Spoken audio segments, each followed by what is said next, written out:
इसमें इंटरकोर्स बिल्कुल Contra indicated होता है, नो क्वेश्चन। ये 4 चीज़ें देख के फिर आपने अपनी प्लेस ऑफ डिलीवरी प्लान करनी है। इसके बच्चे होते हैं प्लेसेंटा प्रीविया के साथ, वो बहुत कोई हेल्दी बच्चे नहीं पैदा हो सकते।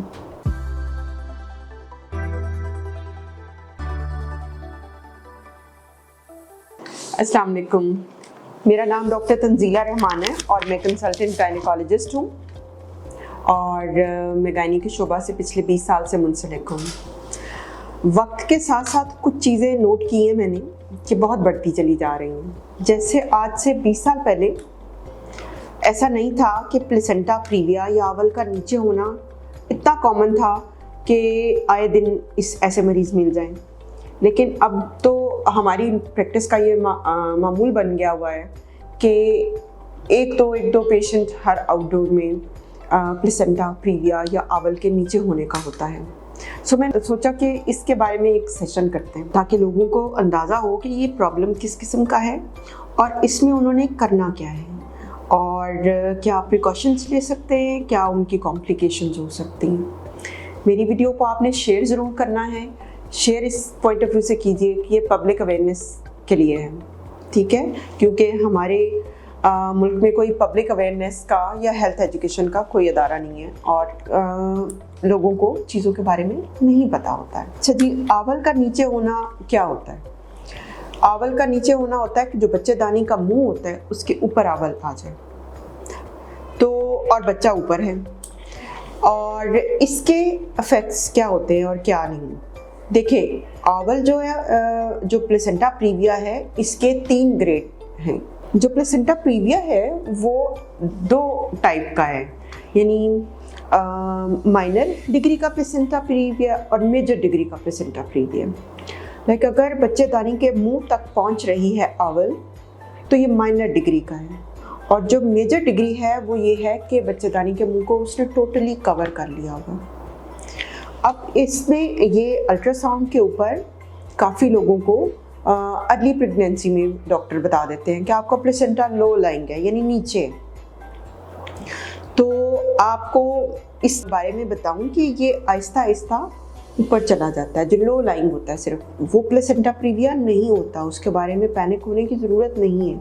वो वक्त के साथ ऊपर चला जाता है, जैसे जैसे ग्रोथ होती है ना यूट्रस की, तो वो ऊपर चला जाता है। उसमें किसी डाइट का, किसी एक्सरसाइज का, किसी दम दरूद का किसी का रोल नहीं है अगर अर्ली प्रेगनेंसी में सिर्फ लो लाइंग प्लेसेंटा आ जाए तो।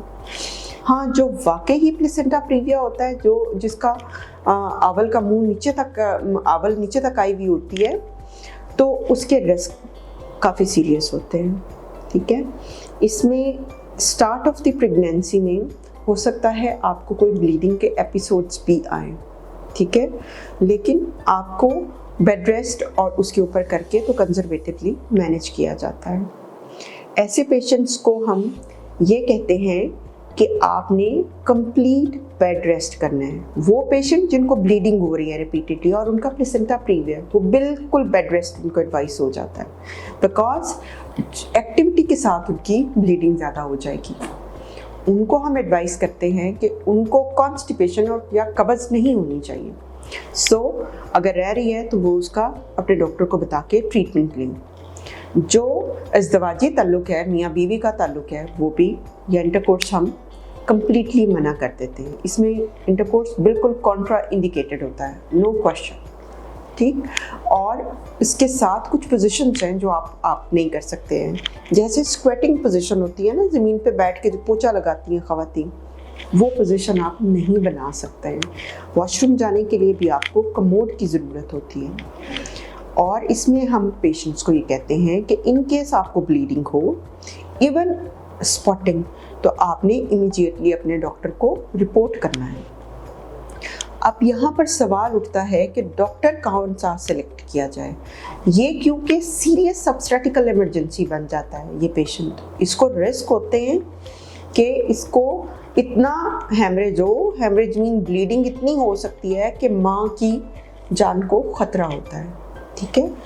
तो इसमें आपने डॉक्टर वो चूज़ करना है जो वेल ट्रेंड हो, जिसने ऐसे केसेस को हैंडल किया हुआ हो। और जो कि आपने हॉस्पिटल सेटिंग ऐसी लेनी है जिसमें ब्लड बैंक हो, क्योंकि इसमें ब्लीडिंग बहुत होती है ना। तो उस जहाँ आपने प्लान कर लिया कि मैंने डिलीवरी करानी है, जहाँ बुकिंग हुई हुई आपकी, आपने लाजमी पूछना है कि आपके पास ब्लड बैंक है, ताकि इन केस ऑफ ब्लीडिंग पीछे पूल तो हो ब्लड का आपको बचाने के लिए। और जो सिजेरियन सेक्शन के लिए ऑपरेशन थिएटर में तमाम सहूलियात, वेंटिलेटर मेरे कहने का मुराद है, मौजूद है, और उस अस्पताल के अंदर आईसीयू है। ठीक है, ये 4 चीज़ें देख के फिर आपने अपनी प्लेस ऑफ डिलीवरी प्लान करनी है। प्लेसेंटा प्रीविया वाला जो केस होता है, इनके सिजेरियन के टाइम पे बहुत हाई रिस्क केस ये बन जाता है, माँ की ज़िंदगी और मौत का सवाल होता है। सो आपने सोच समझ के फैसला करना है कि कहाँ पर करानी है डिलीवरी।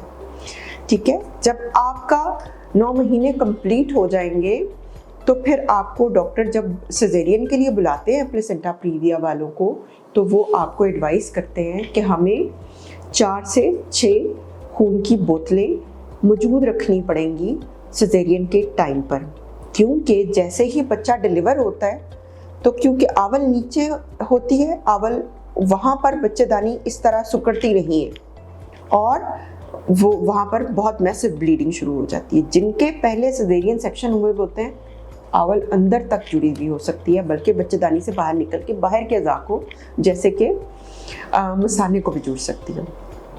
सो ये मेजर सर्जरी में कन्वर्ट हो जाता है। तो अगर तो बच्चेदानी को बचाया जाए तो फिर भी ब्लड ट्रांसफ्यूजन्स होती हैं, खून लगता है, या फिर बच्चेदानी को निकालने वाला ऑपरेशन शुरू कर दिया जाए तो obviously it takes few time, तो उसमें भी ब्लड लगना बहुत ज़रूरी होता है। सो आप इस चीज़ को प्लीज़ अंडरस्टैंड करें कि प्लेसेंटा प्रीविया अगर आपका डायग्नोज हो गया हुआ है, डॉक्टर ने आपको अल्ट्रासाउंड पे बता दिया हुआ है कि आपकी आवल नीचे है, तो ब्लड आपकी ज़िंदगी बचाने के लिए बहुत इम्पॉर्टेंट है, बहुत इम्पॉर्टेंट है। इसके बाद आपके ये हो सकता है कि आपके जैसे बहुत ज़्यादा ब्लीडिंग की वजह से गुर्दों के ऊपर असर हो सकता है और आपको आईसीयू की ज़रूरत पड़ सकती है 1-2 दिन के लिए, 3 दिन के लिए। खुदा न ख्वास्ता चीज़ें कंट्रोल में ना हों या सर्जरी के दौरान बहुत ब्लीडिंग हो जाए तो माँ की ज़िंदगी भी ख़त्म हो सकती है। ठीक है, अब जो प्लेसेंटा प्रीविया के बच्चे होते हैं, लाइक जो बच्चे प्लेसेंटा प्रीविया वाली माँ के पैदा होते हैं, तो वो क्योंकि आवल नीचे होती है, बच्चा ऊपर होता है तो कंप्रेस कर देता है। आवल बेसिकली वेजल्स का गुच्छा है, यानी खून की नालियाँ उनका गुच्छा है, तो वो उनके ऊपर उस बच्चे का प्रेशर आता है तो ब्लड सप्लाई बच्चे को थोड़ी कम रहती है, तो बच्चे का ग्रोथ रिस्ट्रिक्शन होने के चांसेस भी होते हैं। जो इसके बच्चे होते हैं प्लेसेंटा प्रीविया के साथ, वो बहुत कोई हेल्दी बच्चे नहीं पैदा हो सकते। जिनको पिछली प्रेगनेंसी में प्लेसेंटा प्रीविया हुआ हो, उनको नेक्स्ट प्रेगनेंसी के अंदर प्लेसेंटा प्रीविया होने के चांसेस ज़्यादा हो जाते हैं, 100% नहीं होते, ज़्यादा हो जाते हैं।